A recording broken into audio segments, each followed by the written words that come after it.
وہ پذیرائی نہیں مل وہ سکی کچھ نہیں ملا جو وہ لینے گئے وہ جو لینے گئے تھے.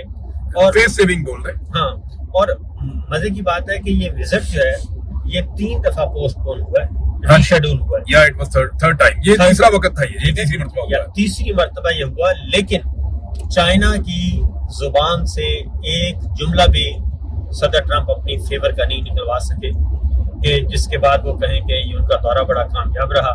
بلکہ بڑی ہلکی موسیقی میں انہوں نے امریکہ کو کچھ باتیں سنائی بھی ہیں بالکل ایسا جو ہی ہے. امریکہ کے اندر اس وقت پرابلمز آئے ہیں. پریزیڈنٹ شی نے ان کا ذکر کیا, پھر ڈونلڈ ٹرمپ نے اس پہ ٹویٹ کر کے اس سارے معاملے کو جو بائیڈن کے کھاتے میں ڈالنے کی کوشش بھی کی ہے. جی ہاں, تو بہرحال ہمارے حکمرانوں کو یہ بات شاید سمجھ نہیں آ رہی, اور وہ جو سمجھ رہے تھے کہ ایران ترنے والا ہے, اور اس کا الٹا اثر ایک اور ہوا جی. یو اے پاکستان کا بہترین دوست تھا, اور اس دوران اس کے ساتھ بھی ہمارے تعلقات انتہائی خراب ہو چکے ہیں, سفارتی تعلقات. اور اس میں نریندر مودی نے اب انڈیا کا وزٹ کیا, یو اے کا وزٹ کیا, اور یو اے کی گورنمنٹ نے نریندر مودی کو فل پروٹوکول دیا. تو یہ خطے میں پاکستان کو بھی پیغام ہے کہ ری الائنمنٹ ہو رہی ہے. یہ صابر بھائی 3 ملک ہیں جن کا ایک مثلث ابھی بنا ہے نیا. ویسے تو یہ پرانا ہے لیکن ابھی بڑا تگڑا ہوتا جا رہا ہے. انڈیا, اسرائیل اور امارات. دیکھیں, پاکستان نے امارات کی تعمیر و ترقی میں جو کردار ادا کیا وہ دنیا کے کسی اور ملک نے نہیں کیا. ان کی پالیسیز بے شک بہت اچھی ہیں, وہ اپنے ملک کے ساتھ مخلص ہیں. انہوں نے وہاں پہ لا انفورسمنٹ ہو یا ٹیکنالوجی ہو یا انفراسٹرکچر ہو, ہر شعبے میں بڑا شاندار کام کیا. لیکن پاکستانی جو لیبر ہے یا پاکستانی محنت کشوں نے وہاں دن رات ایک کیا, اور دبئی کی ترقی میں ہمارا بڑا رول ہے. لیکن اس وقت انڈین بہت لیڈ لے گئے ہیں. جتنے بھی ریئل اسٹیٹ کے کاروبار ہیں یا جدید جتنے بھی بزنسز ہیں, ان میں کی پوسٹوں کے اوپر انڈینز ہیں یو اے میں, اور انڈینز کی انویسٹمنٹ بھی بہت بڑی بڑی یو اے کے اندر آئی ہے. پھر پیسہ ان کے پاس زیادہ ہے آپ کی نسبت. پھر آپ کو پتا ہے دبئی کا جو برانڈ امبیسڈر ہے وہ شاہ رخ خان ہے. جی ہاں, ابھی ان کے کئی ایکٹرز ایسے ہیں جو ان کی بہت سارے بڑے بڑے پروجیکٹس کے برانڈ امبیسڈرز ہیں. پاکستان کا کون ہے؟ یعنی پاکستان کے اندر سے انہوں نے ایک آدمی بھی نہیں چنا جس کو وہ لے جا کے اپنا برانڈ امبیسڈر بنائے کہ یہ ہمارا برانڈ امبیسڈر ہے اور یہ ہماری فلانی چیز بیچے گا. تو وہ پاکستان کو نا آہستہ آہستہ ڈسکریج کر رہے ہیں وہاں پہ. ابھی ہزاروں کی تعداد میں لوگوں کو وہاں سے, شیر افضل مربت نے بھی غالباً 18,000 کی تعداد بتائی کہ وہ کہتا ہے میرے علاقے سے اتنے لوگ واپس آ گئے. اور اس نے محسن نقوی کو تانے بھی دیے ہیں کیونکہ وہ ایک مخصوص فرقے کے لوگ ہیں, اہل تشیع, جن کو وہاں سے نکالا جا رہا ہے, یا انہیں کہا جا رہا ہے چھٹی پہ چلے جائیں, یا کہا جا رہا ہے کہ آپ گھر چلے جائیں, یا کہا جا رہا ہے کہ آپ کی نوکری ختم ہو گئی ہے, یا ڈیپورٹ کیا جا رہا ہے. تو یہ پاکستان کو نا اس پہ اپنی پوزیشن لینی چاہیے تھی. پاکستان نے پوزیشن لی نہیں, بڑی کمزوری وہاں پہ شو کی ہے. اور دوسری طرف جو میں یہ دیکھ رہا ہوں کہ جو نریندر مودی کا پروٹوکول ہے, جیسے F-16 طیارے آ گئے, انہوں نے انہیں ہوا میں پروٹوکول دیا, پھر دفاعی معاہدوں کی بات ہو رہی ہے. تو یہ انڈیا, امارات اور اسرائیل یا اس ریجن میں یہ ایک بڑی طاقت اکٹھی ہو رہی ہے اور ایک نیا اتحاد بن رہا ہے.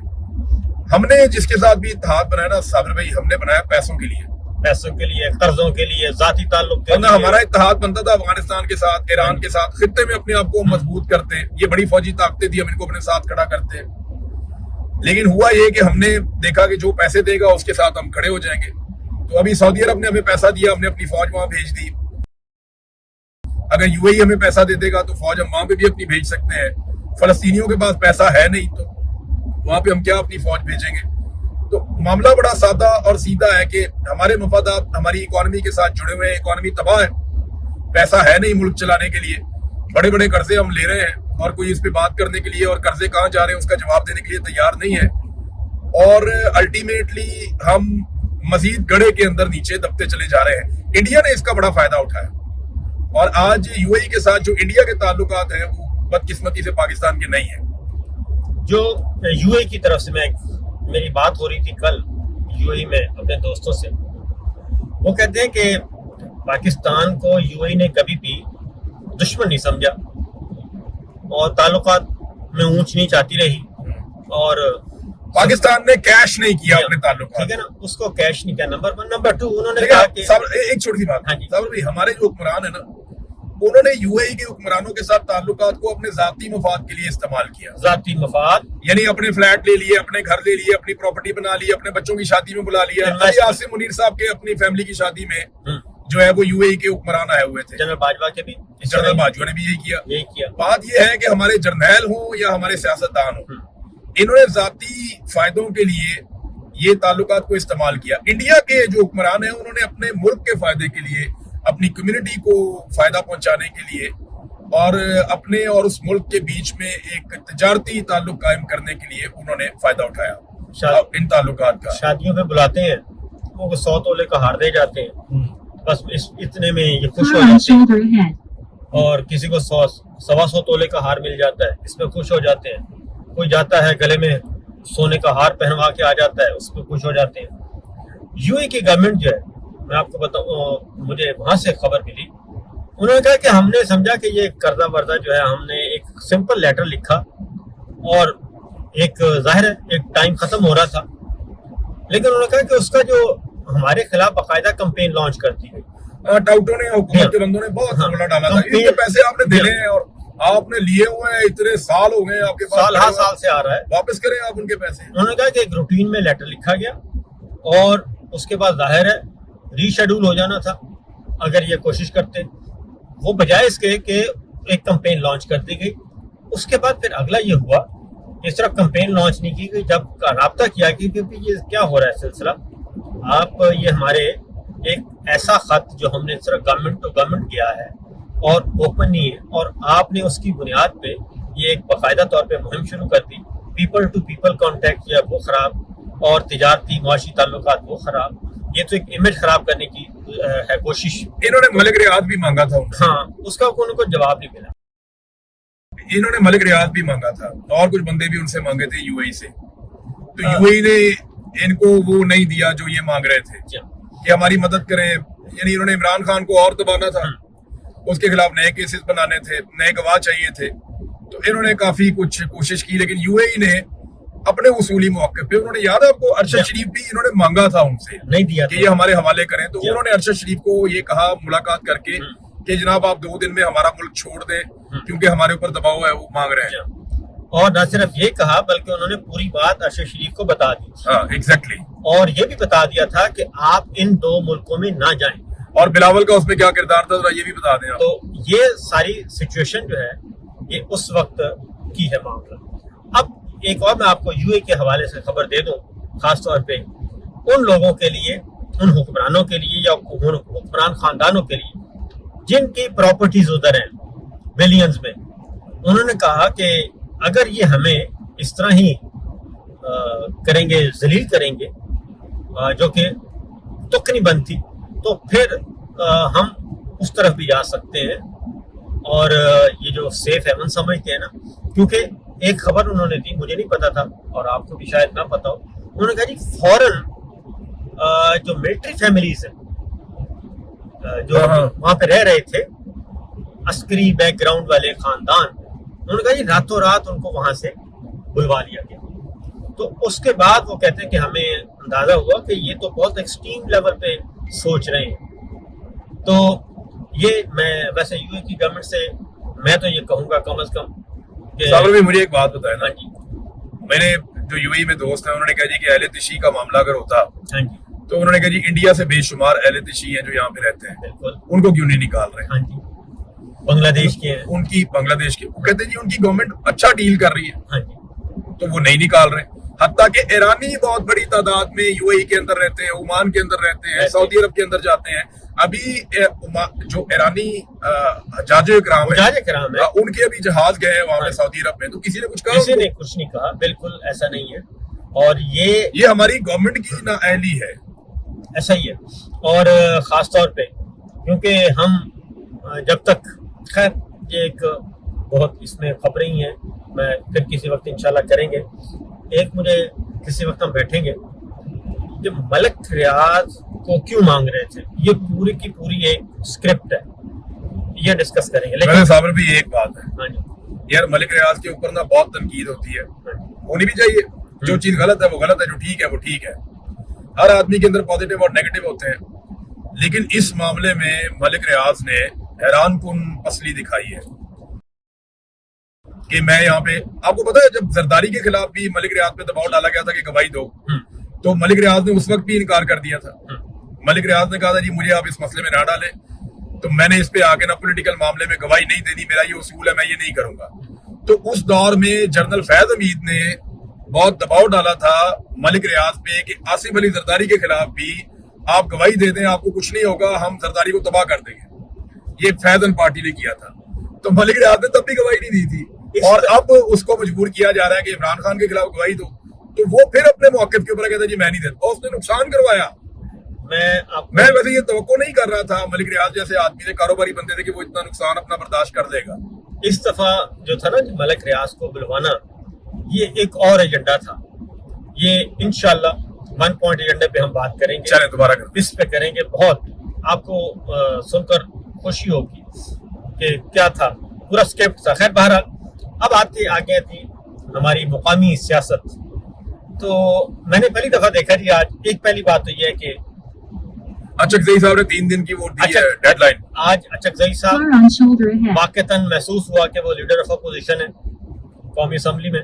سینٹ میں راجہ ناصر عباس صاحب اور بیرسٹر گوہر اور اسد کیسر. میں نے ابھی پوری کاروائی ہم نے اکٹھے بلکہ سنی ہے ساری قومی اسمبلی کی, تو اس میں انہوں نے واضح طور پہ آج گورنمنٹ کو اس کے وہ کہتے ہیں نا گریبان سے پکڑا ہے کہ ہمیں 3-4 باتیں بتائیں کہ عمران خان ملاقات کب کروانی ہے. جیل مینول کے مطابق ہم ڈیمانڈ کر رہے ہیں, اور آپ نے علاج کروانا ہے یا نہیں کروانا, یہ کب شفٹ کرنا ہے ہاسپٹل, اور 3 دن کا ٹائم ہے. 3 دن کا ٹائم. اور اگلی بات یہ انہوں نے کہا کہ جیل سپرنٹینڈنٹ کی ضرورت نہیں ہے کہ وہ کورٹ آرڈر کو نہ مانے, تو ہمیں آپ آ کے بتائیں کہ جیل سپرنٹینڈنٹ کو کون کنٹرول کر رہا ہے.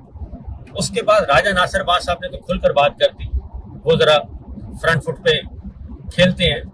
اور جیل سپرنٹینڈنٹ کی اوقات کیا ہوتی ہے میں آپ کو بتاؤں سر صابر بھائی, یہ سچ بات ہے. ایک کسی علاقے کا چھوٹا موٹا دادا بھی اگر پکڑا جائے نا جیل کے اندر, تو جیل سپرنٹینڈنٹ اس سے بھی ڈرتا رہتا ہے جیل میں. جی ہاں, اور وہ کوشش کرتا ہے کہ اس کے ساتھ میں تعلقات بنا کر رکھوں, اس کے ساتھ میرے تعلقات نہ بگڑیں, اور اس کو پوچھتے رہتے ہیں کہ آپ کو کچھ چاہیے, کوئی سہولت, کوئی مسئلہ تو نہیں ہے. یہ اتنے بزدل ہوتے ہیں لوگ, انہیں پتا ہوتا ہے. مجھے بتائیں کہ پاکستان کی سب سے بڑی پولیٹیکل پارٹی کی لیڈرشپ کو نشان عبرت جیل میں بنایا جا رہا ہے, کیا جیل سپرنٹینڈنٹ کی اتنی اوقات ہے؟ کل ایڈوکیٹ جنرل اسلام آباد نے کورٹ روم میں کھڑے ہو کے کہا کہ جناب سلمان راجہ صاحب نے کہا کہ بادشاہ سلامت کا حکم ہے, اور کس کا حکم؟ Field marshal Asim field marshal صاحب کا.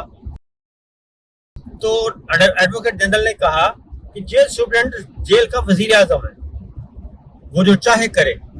اب یہ ہے ان کی سوچ. ایڈوکیٹ جنرل صاحب, ایڈوکیٹ جنرل کو کس نے وہ چاہے کیسے کرے, وہ آئین کے تحت ایک سرکاری عہدے کے اوپر ملازم ہے اور ایک سرکاری ملازم ہے, اور اس نے رولز اینڈ ریگولیشنز کے تحت چلنا ہے, اور جن رولز کے تحت اس نے چلنا ہے وہ لیجسلیچر نے بنانے ہیں. اور لیجسلیچرز کون ہے؟ جو حکومت ہے اس کی پالیسیز کے مطابق وہ چلے گا نا, وہ باہر سے تو کچھ نہیں کر سکتا. اب ایک کام کریں, پی ٹی آئی والے اگر سمجھدار لوگ ہیں, اس کے اسی آرگومنٹ کو لیں کہ جیل کا سپرنٹینڈنٹ جو ہے وہ وزیر اعظم اور جو چاہے کرے, اسی کو لے کے آ جائیں قومی اسمبلی میں, سینٹ میں, پنجاب اسمبلی میں, اور اس کے پوسٹر بینر بنوائیں اور پوچھیں کہ جناب یہ کون سا نظام ہے اور اس کو کس نے روکا ہو. اس کے بعد راجہ ناصر عباس صاحب نے کہا ہے کہ طاقت صرف اللہ تعالیٰ کی ہے, اور جو یہ سمجھ رہے ہیں جناب فیلڈ مارشل کہ طاقت ان کی ہے یا حکمرانی ان کی ہے, ایسے بہت آئے تو طاقت, صابر بھائی طاقت تو اللہ رب العزت کی ہے. ہاں جی, وہ تو پہاڑوں کو ہلا دیتا ہے, ان کی تو رتی بھر اوقات نہیں ہے. آخری سوال جی, آخری بات جو ہے وہ ہے نواز شریف صاحب کا. نواز شریف صاحب نے وفاقی وزراء کو بلایا اور کہتے ہیں کہ خبر یہ دی گئی ہے کہ بجٹ کی تیاری کے سلسلے میں, تو کیا کوئی واقعتاً آج آپ نے صاحب بھائی آپ مجھے سچ بتائیں, ہاں جی, نواز شریف کا بھی وزیر اعظم بھی تھا, جی ہاں, بجٹ کا کچھ پتا تھا نواز شریف کو؟ سوال ہی پتہ نہیں, بجٹ سمجھ آتا ہے میاں صاحب کو؟ کیونکہ بجٹ کا تو ویسے ہی کلی اختیار. اچھا مزے کی بات ہے